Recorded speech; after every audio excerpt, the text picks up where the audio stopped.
Hello, beautiful brothers and sisters, and welcome back to another edition of the Mental Funkyverse Smoking Lounge.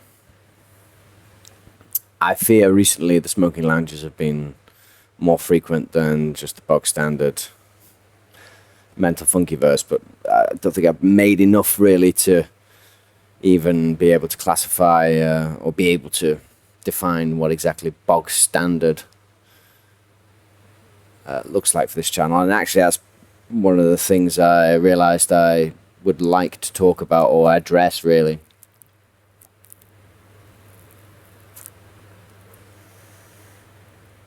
Because I'm not really sure where. See, there are a lot of people who are making videos which are excellent, have high quality.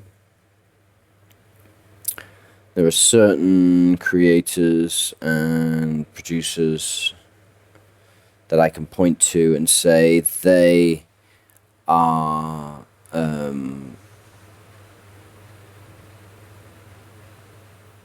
excellent at what they do, and they are extremely good at unlocking maybe or highlighting certain aspects of this that we call reality, to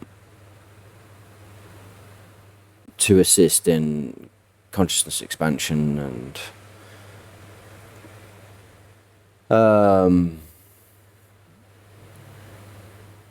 realization. So, and obviously you have, likes of Brother Lee. I mean, we are basically of the same. We are of the same philosophical school. Tom is he's gone through his own journey, and he's gleaned his own wisdoms, and he's studiously applying himself to testing out and kicking the tires on what Brother Lee and myself have been working through, I suppose, and operating around and with and in and exploring. And he's having his fun experience doing that. So when it comes to me,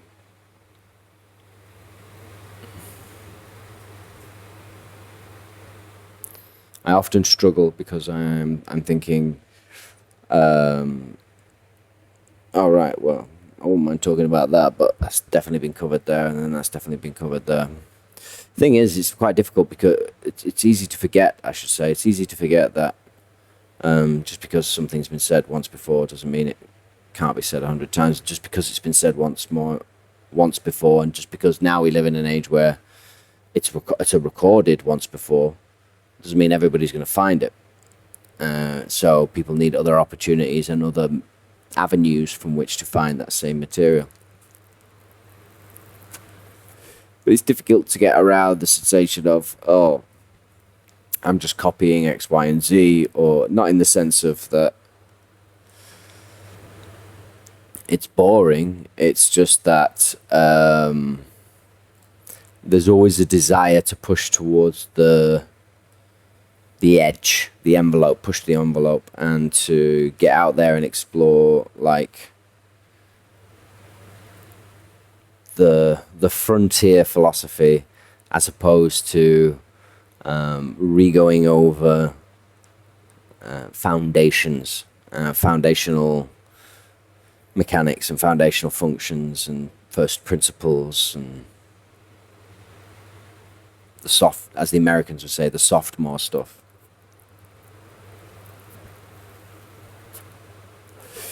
And it's actually interesting that I'm sort of on the edge of that point, because wasn't that long ago, really. 2-3 years ago, 3.5 definitely, where I never thought I would get bored. It's not bored per se, but I never thought I would have my fill. That's probably a better way of putting it. So just because you stop eating the pizza doesn't mean you don't like pizza anymore. It just means you've had your fill. And I had my fill. I'm getting close to having my fill of watching the foundations be gone over again, be gone around again. Because each time it happens for each individual, it's always a unique form. That's why I used to wonder at it. That's why I used to kind of have like a kind of awe at it, awe of it. Because the thing I was marveling at was the infinite form of it. And it's like, in the early days of understanding function over form, it is one of my, to be fair, that's probably one of my, I could probably say that's one of my bog standards, is that this function over form. It's absolutely up there as one of my favorites. And in the early days, when I first grokked that concept, the function over form concept, once first principle has been discovered and the function is understood, the A plus B would therefore equal C. Whatever that looks like for whichever function you're dealing with. Once seen, can't be unseen. That's the first thing of awe and wonder. Once you see it, that's it. You can never not see. And then the infinite forms in which that function could then play out, and that you would see it play out. It was wondrous. It was a thing of wonder to me. And he said, I'll never get bored of this. I'll never have my fill of this. But you do.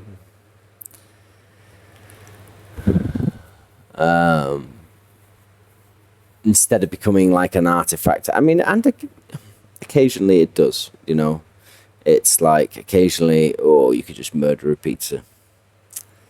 So, you know, occasionally you will pull it out of I suppose like any fond collector will pull something out of the drawer and give it a look around again and give it a spin and allow themselves to return to the original moment of capture and realization and connection to that artifact.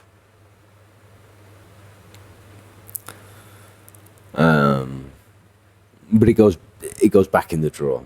It's not on the prime shelves anymore. It's not in the direct focus of the day-to-day and moment-to-moment attention anymore. It's archival now. It's archival.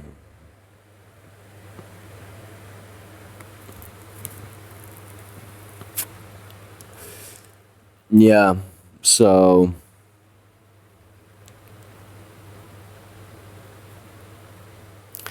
I actually did, I just remembered I did the comedy last night. I did my 5-minute set. I think it was 5 minutes as well. I won't show it here. Firstly, because I do not have the footage. Secondly, because it was Tom that filmed the footage. And you will be able to see it on one of his channels, whichever one he puts it on. When he does, I will make a notification of that in a video and link to it in the description. But for now, just know it's coming. So yeah, I did that. I kept it short, kept it sweet.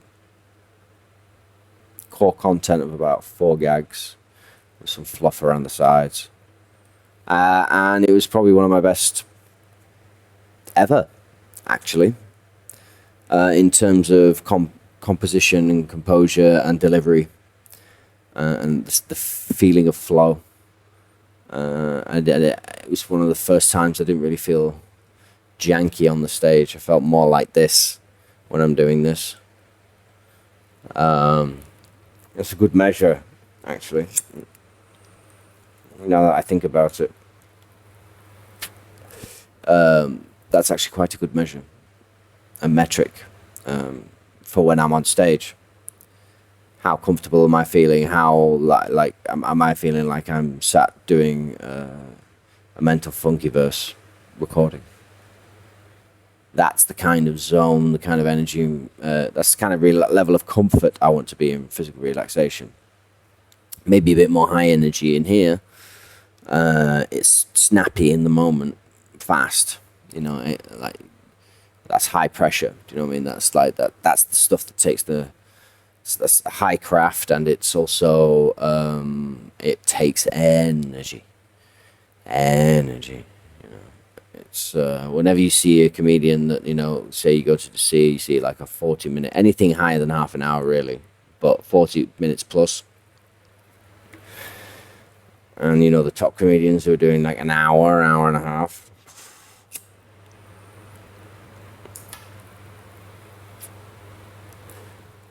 Wow.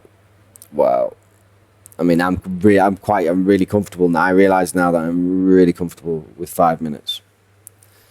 I think I said this in the previous video that when I first started, 5 minutes was a long time.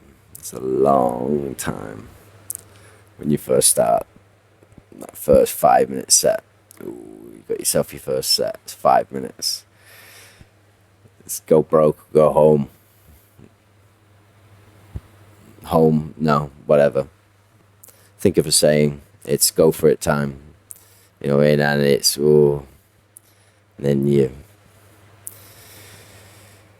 get some giggles, you get some laughs, you get the bug, you bomb, you start to bomb more than you do, then you get the giggles, then you get second wind, and you get through that, and then you find your comfort level, you find your comfort zone. And then you just sort of you figure out how you are, what you are in terms of what is your best delivery mechanism. It's not necessarily what's your best material, because this is the other thing. It's like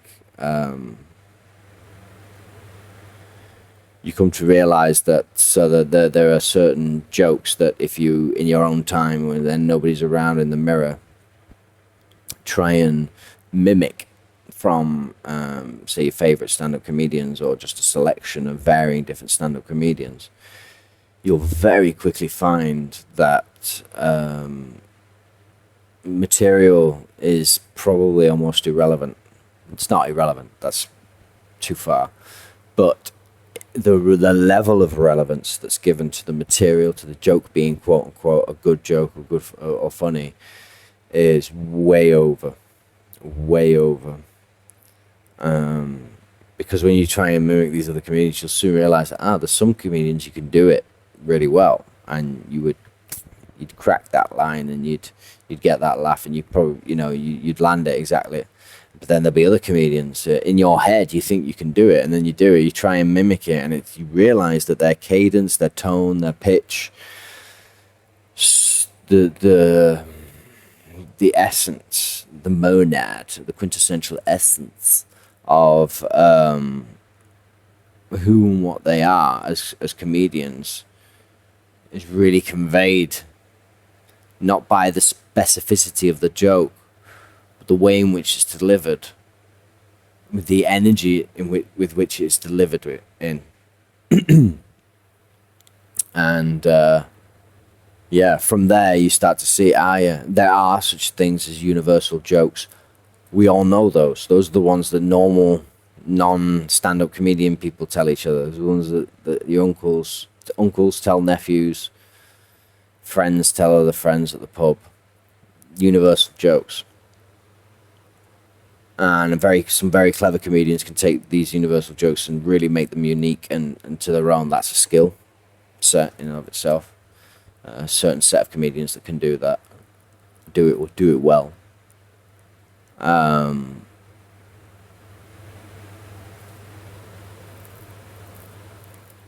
One of my favorites. I'm quite varied in my favorite comedian. Bill Bailey, Bill Hicks.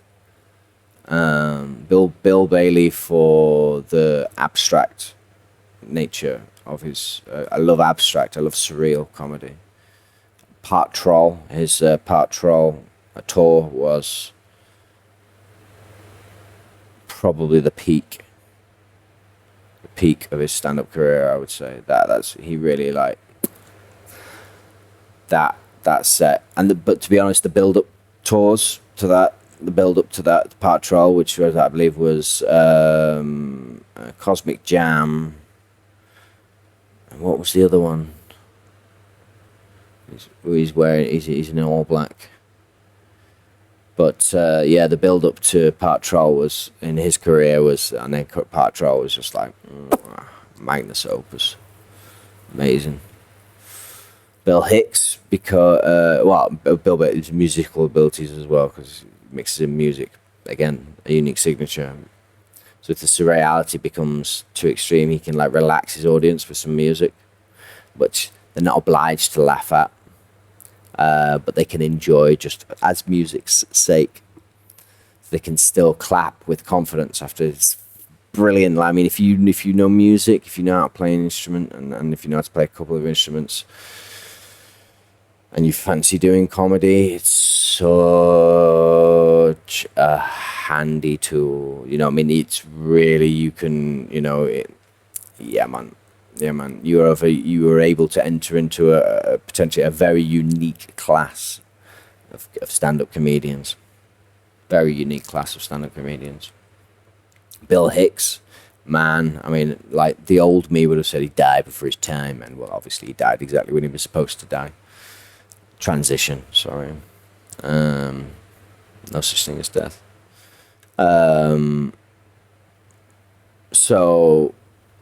But he was so ahead of his time. Oh my, was he ahead of his time?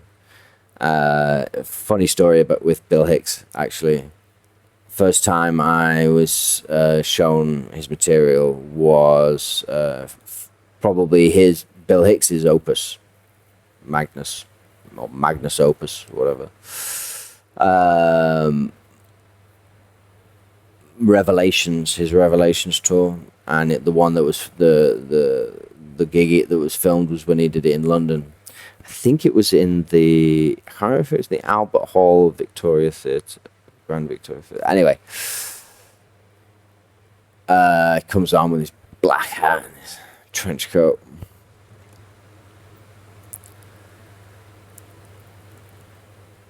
And he would, I suppose, somebody you would have classified as he would have probably called himself libertarian, through and through libertarian.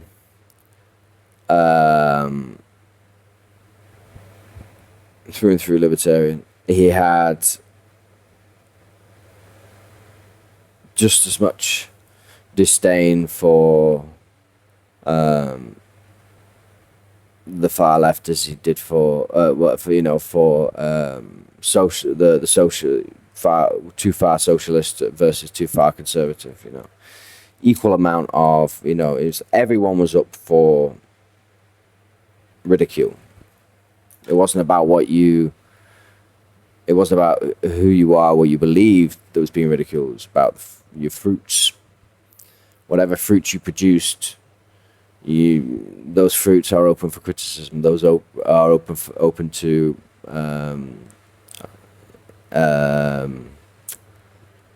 not mockery, but they're open to mockery. They're open to mockery. It's open to everything.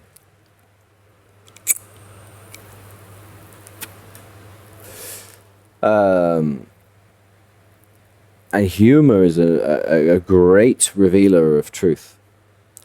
Many a true word spoken in jest, I believe the saying is.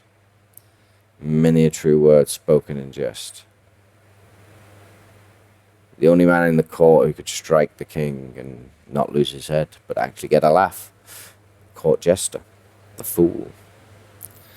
So, but Bill Hicks, yeah, sorry, went off on a tangent there. So I was introduced to him by my best friend at the time, Rick, and he said, check this guy out. We watched it. And this was in 2003. And I would say it was probably about 6 to 8 months into the Second Gulf War, which I had narrowly avoided being in. Separate story. And he starts telling jokes about George Bush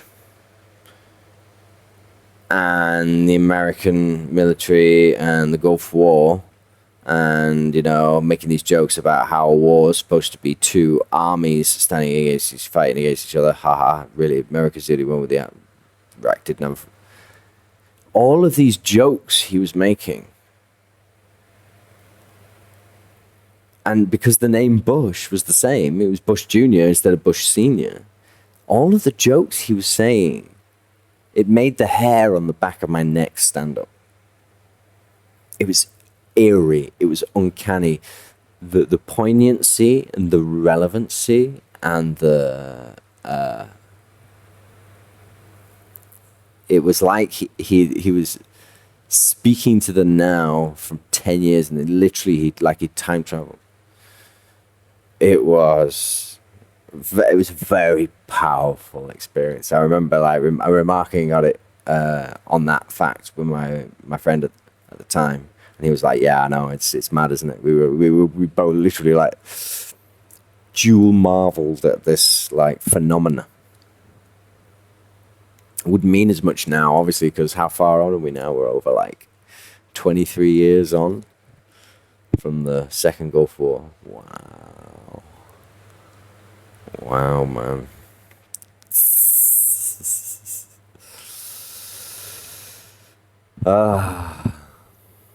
Somebody said to me today, me and Jeremy went for a breakfast meal, and we met this really nice gentleman, Australian guy. He's moved here, and he's decided he wants to retire here, and he's only been here a month. So we were giving him some pointers and, giving him some key places to go to sort of get his life off to a good, decent, wholesome start in this beautiful city. And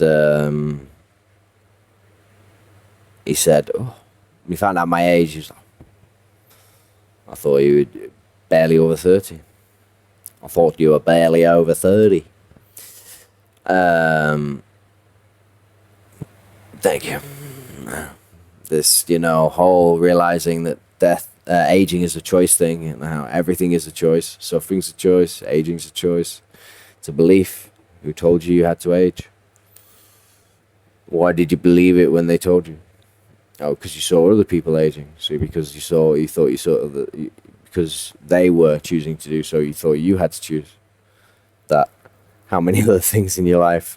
Here we are. Here's a really good example of function over form. How many other things in your life have you made that exact kind of assumption over?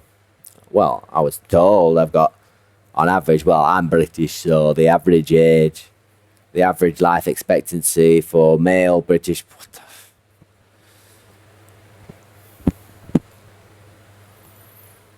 Really? That wasn't like an instruction set. It wasn't like wasn't a use by that they were giving you. They were just saying it just so happens that currently, for whatever reason, X, Y, and Z, humans tend to check out.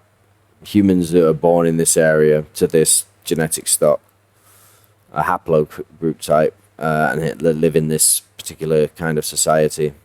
And depending on where they live in that strata of society, generally men live to that long and women live to that long. And you age. really. Well, I mean, yeah, of course we all age, because if you're tied to this concept of time, then every minute that goes past, we are quote unquote aging. I mean, you could see it as aging, you could see it as maturing.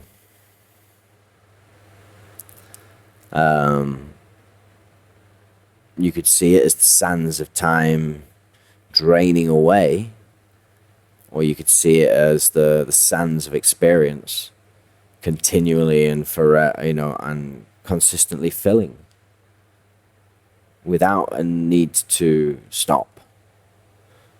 Certainly not until you say so and you're ready. The idea that aging is forced upon us and that we don't. No. We choose it. We choose it as easily as we choose to do this with our hands. It's a choice. That's one of the realizing that and connecting with that. Just holding that concept in your mind is the potentiality that could be true. Is the beginning. It's the first steps towards unlocking the frequency and the process, to begin that process. Age freezing, reversing if you're already of a certain. There's going to be a lot of science that sort of allows people to do this with external means first, because a lot of people are they're not gonna be able to get straight to, oh, you could do this with your own consciousness. You mean you could just basically say, let there be health, let there be youth, and law it shall be. Yeah, that's one of the benefits of being gods with a small g. One of the many infinite parts of the big G. Certainly within this reality, that experiential reality that we're experiencing. As to what's outside of that and greater than that, at this moment in time, beyond my ken. Till I am either allow myself, allow for that to be within my ken, and therefore have the capacity to contain it and express it. Because I mean, at the end of the day, what's the point in having it, containing it, if you can't express it meaningfully to others? I think that's half. I'm starting to think that's half the game. It's like it's not enough to just know anymore. Kind of getting that now, in a weird sort of way.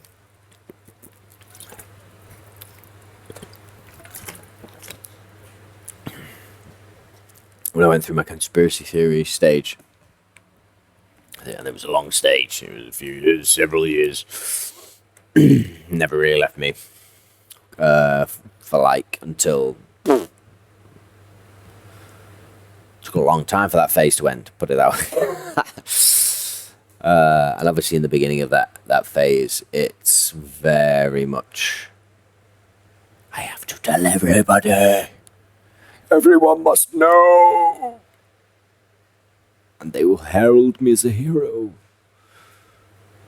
once I inform them, because now that I see it, it's clear and obvious. The machinations and structures of deviancy and diabolical plans of the malevolent forces.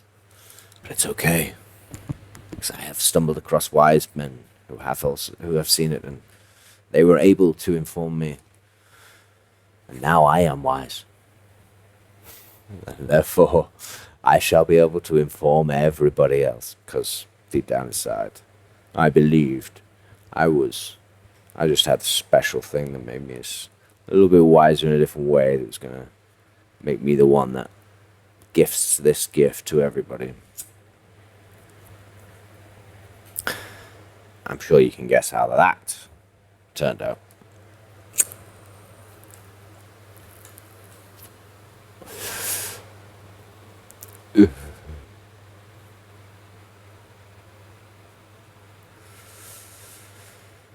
And obviously, fast forward a couple of decades later, at least, and yeah, you find out that what you thought you knew was nothing to know at all.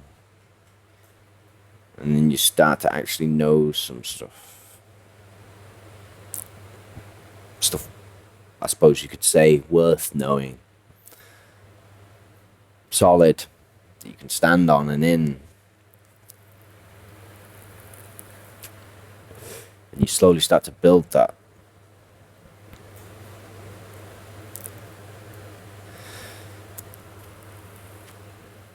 But that process only happens once you've let go of and accepted, or accepted the fact and then let go of the idea that you can just give this to anyone and everyone,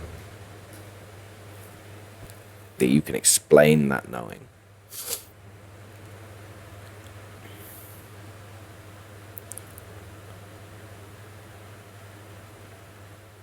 Universally. There's a saying that goes around, and it's quite popular, and I've said it. If you can't explain it to a 10-year-old child, then you probably don't understand it well enough yourself. So, this is Gleeson. He is very irritated because he doesn't like the fact that kittens keep getting born in what he presumes is his apartment. And it is his apartment, and he was here first with Loki. However, we opened the doors and we said it's an apartment block with walls, big high walls around, and a gate fence. You can obviously get through that if you really, really, really want to. But generally, you have a kingdom now. And oh, have they made it their little kingdom? They have, you know. And so, like 22 to 23 hours of any given day, they're off patrolling and, you know, residing over their territory. But then they come here and they get pissed off that there's kittens here. How dare kittens be born? So, well, you're never here, bro. Sorry. You're just not. Anyway, what was I saying?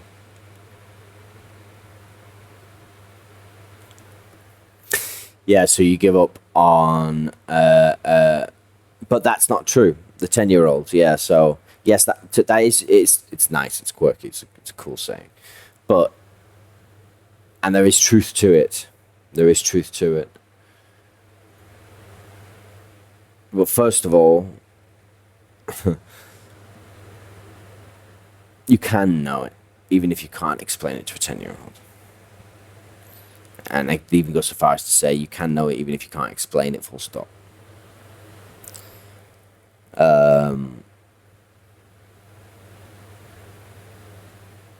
However, I would say that being able to explain it, full stop, and then being able to explain it to a 10-year-old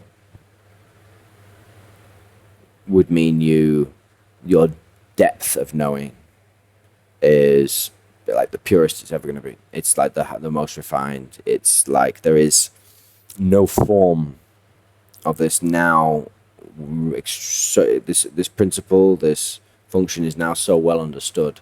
There is not a form it can take that will take me from left field or, you know, catch me off guard. It can be as amazing and fantastical as you like. It will not.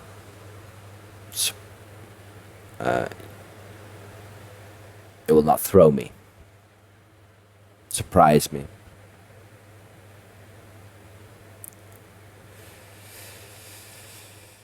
So,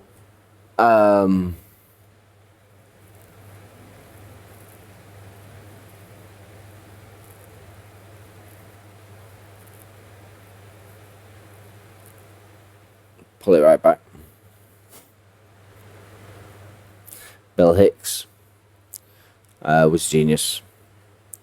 And when you start going through all of his material, it's timeless. One of the truly timeless comedians. I think that something for everyone. And yeah, I would have loved to have heard what he would have perceived of this world. I dread the idea that he would have gone woke. I doubt he would have. I think he would have been absolutely disgusted at woke, and the mockery and scorn that he would have absolutely avalanched onto some of these insane movements that exist today could have in and of themselves probably been enough to make people see that the emperor really doesn't have any clothes. So yeah, that was the point I was making before.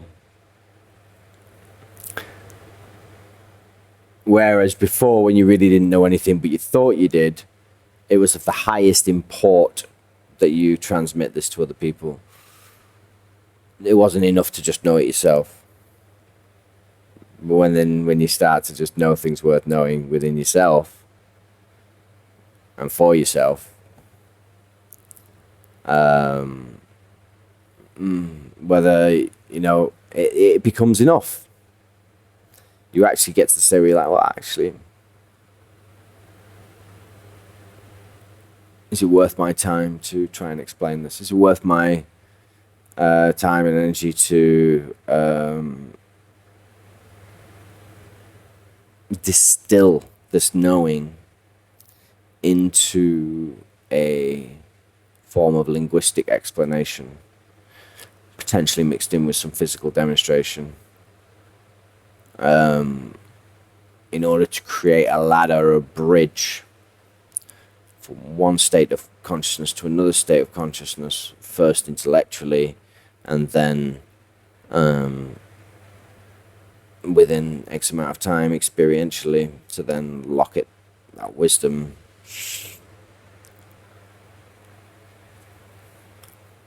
and then integrate it.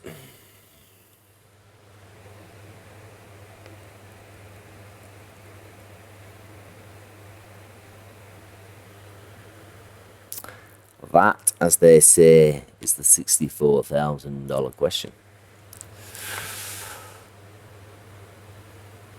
When you know, you know. When what you know is worth knowing, the question of is it enough is almost it's humorous. It's like, well, of course it's enough. Of course it's enough. You know, how could purity in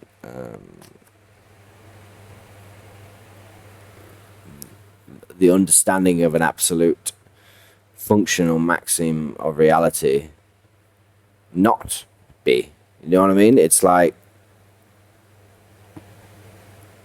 how could it not be enough? Because understanding function over form, one of these key foundation stones of all of this,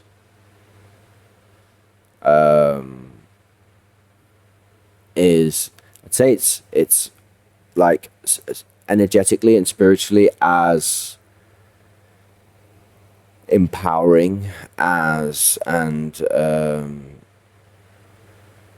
useful as AI has been for computer stuff, digital stuff which I don't want to take the time to learn what to do with a keyboard and mouse, and so I just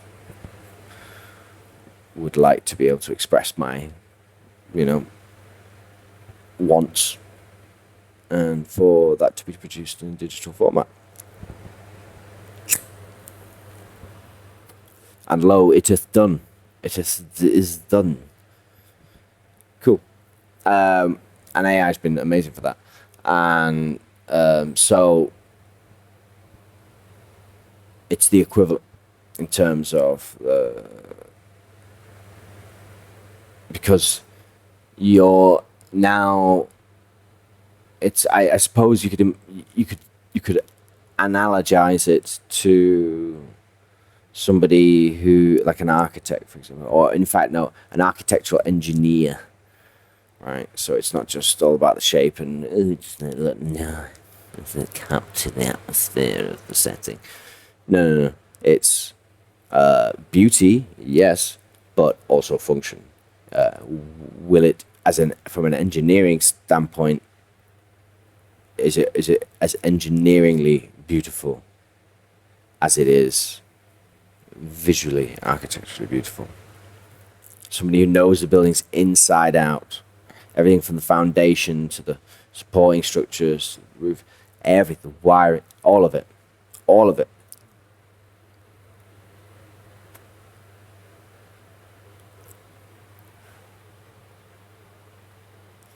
And they look at a building.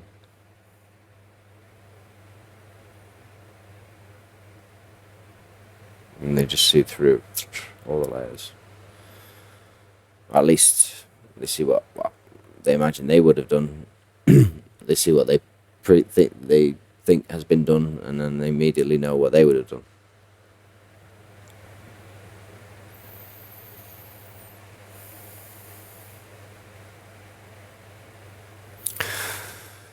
So, yeah, it's been a very full few days. Has been a very full few days, but also things feel like they are moving. The times, they are changing. I sense that is very much true now.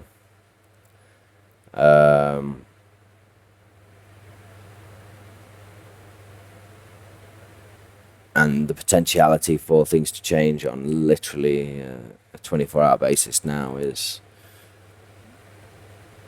I think, many people, well, certainly, I wouldn't say most people, because I don't know, most people who are in the interconnected world. So those that live a day-to-day, agrarian existence, sure, for them, I'd be very curious actually to know how they're experiencing this time frame right now. Are there people out there for whom time moves as sluggish and lazily as as I remembered it did back in the 90s and late 80s? Are there still parts of the world that move, certainly, or feel like they move at that pace? I'm not sure. But certainly for anybody to be watching this, or anybody who's connected, who has the capacity to watch this, is therefore, quote unquote, connected into the grotesque burlesque of the utterly bereft.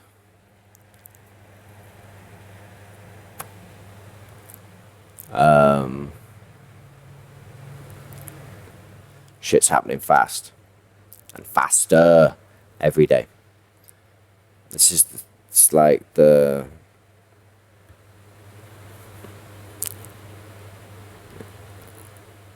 when you try to express to people, things will, when it comes, it will come super fast.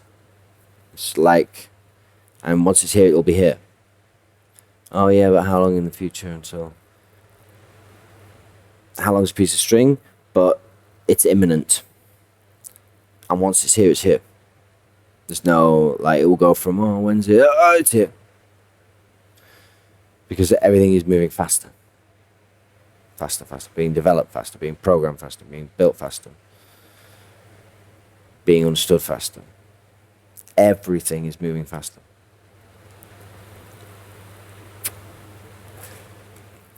The growth is exponential.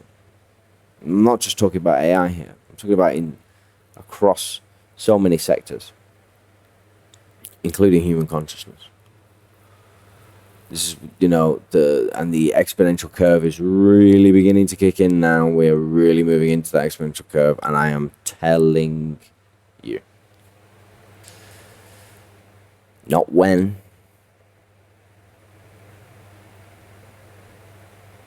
I cannot tell you when. No man can knoweth the hour or the day. I used to joke with Christians about that. No man can knoweth the hour or the day. Can you give us the week, though? Month. Come on, give us the month.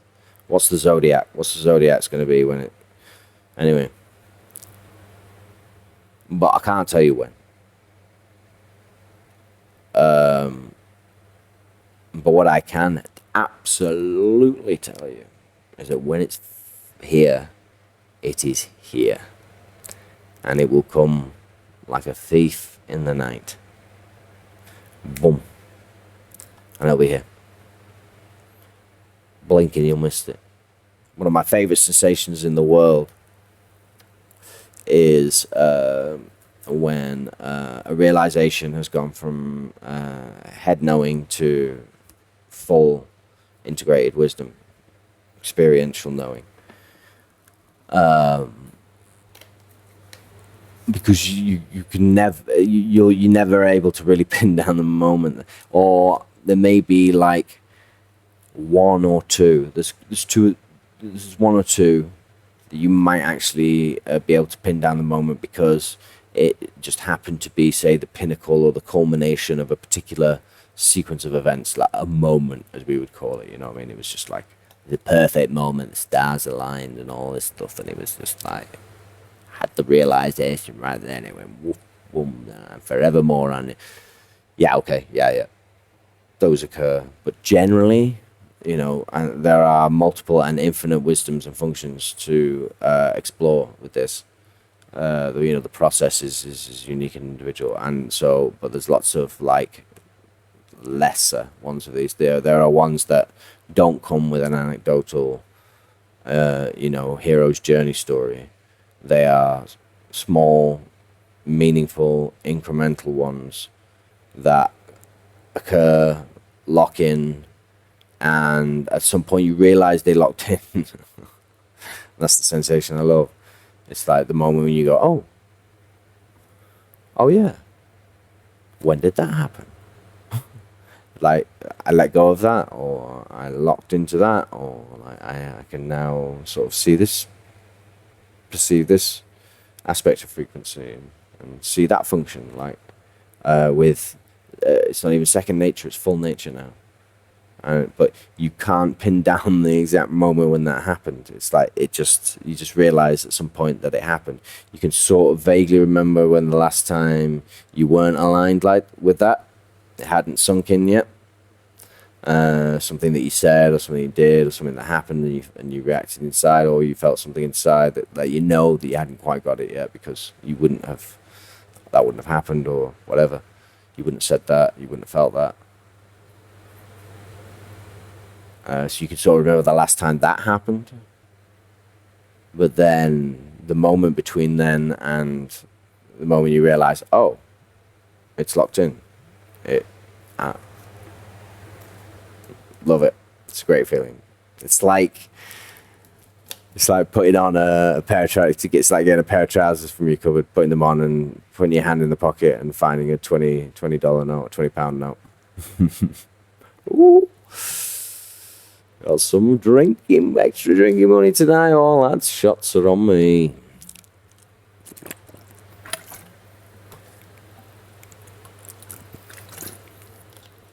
Anyway, I'm going to bring this one to a close. I think that's a good place to draw it to. So, yeah, thank you, ladies and gentlemen, brothers and sisters, beautiful all and each and every one of you, perfect as you are. If you watched up until this point, thank you very much. It's very kind. I appreciate it deeply. Bless you. And so, until the next time on the Mental Funkyverse, feel free to do all the YouTubey things. and I shall bid you adieu.